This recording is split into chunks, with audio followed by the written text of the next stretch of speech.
ಕೆಲವ್ರಿಗೆ ಇನ್ನೊಬ್ರು ಸಂತೋಷವಾಗಿದ್ರು ಆಗಲ್ಲ, ಒಂದೊಂದು ಏರಿಯಾಕ್ಕೂ ಒಬ್ರಿದ್ರು ಸಾಕವ್ರು. ಹೊಸದಾಗಿ ಕಾರ್ ತಗೊಂಡಿರ್ತಾರೆ ಗಂಡ ಹೆಂಡತಿ, ಏನೋ ಕಾರ್ ತಗೊಂಡಿದ್ದಾರೆ, ಪೂಜೆ ಗೀಜೆ ಮಾಡ್ತಾ ಇರ್ತಾರಪ್ಪ. ಅವ್ನು ಬರ್ತಾನೆ, ಆ ಪೀಡೆ ಬರ್ತಾನೆ, ಓ ಏನು ಹೊಸ ಕಾರ್ ತಗೊಂಡ್ಬಿಟ್ಟಿದ್ದೀರಾ, ಗುಡ್, ಚೆನ್ನಾಗಿದೆ ಕಾರು, ಯಾವುದು ಹುಂಡೈ, ಓ ಚೆನ್ನಾಗಿದೆ ಕಾರು, ಚೆನ್ನಾಗಿದೆ ಅಂತಾನೆ. ಅವ್ರಿಗೊಂಥರ ಪ್ರೈಡ್, ಹೊಸ ಕಾರು ತಗೊಂಡ್ವಿ, ನಮಗೂ 11 ಲಕ್ಷ ಆಯಿತು, ಚೆನ್ನಾಗಿದೆ ಕಾರು. ಆದರೆ ನೀವು ರೆಡ್ ಕಲರ್ ಯಾಕೆ ತಗೊಳಕ್ ಹೋದ್ರಿ, ಅದು ಏನೋ ಕಲರ್ ಫೇಡ್ ಆಗುತ್ತೆ ಅಂತ ಯಾರೋ ಹೇಳ್ತಿದ್ರು ಅಂದ್ಬಿಟ್ಟು ಹೋಯ್ತಾನೆ ಅಷ್ಟೇ.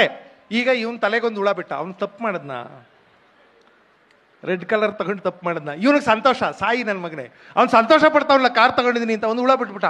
ರೆಡ್ ಕಲರು ಫೇಡ್ ಆಗುತ್ತೆ ಅಂತ ಯಾರೋ ಹೇಳಿದ್ರು ಅಂತ ಅವನ ಹೆಂಡತಿ ಜಗಳಕ್ಕೆ ಬಿಡ್ತಾಳೆ. ಆವಾಗಲೇ ಬಡ್ಕೊಂಡೆ ನಿಮಗೆ ವೈಟ್ ಕಲರ್ ಕಾರ್ ತಗೊಳ್ಳುವಂತ, ನೀವೇ ಕೇಳಲಿಲ್ಲ ನಮ್ಮ ಮಾತು, ಅದೇನೋ ರೆಡ್ ಕಲರ್ ಅಂತ ಹಿಡಿದ್ಬಿಟ್ರಿ. ಅವನು ಏನು ನಿಮ್ಮ ಅಪ್ಪ ಬರೀ ಕಾರ್ನಲ್ಲೇ ಓಡಾಡ್ತಿದ್ದ ಸುಮ್ಮ ಕೂತ್ಕೊ, ಅವ್ರಿಬ್ಬರಿಗೂ ಜಗಳ, ಇವನಿಗೆ ಸಂತೋಷ, ಕಿತ್ತಾಡ್ರಿ.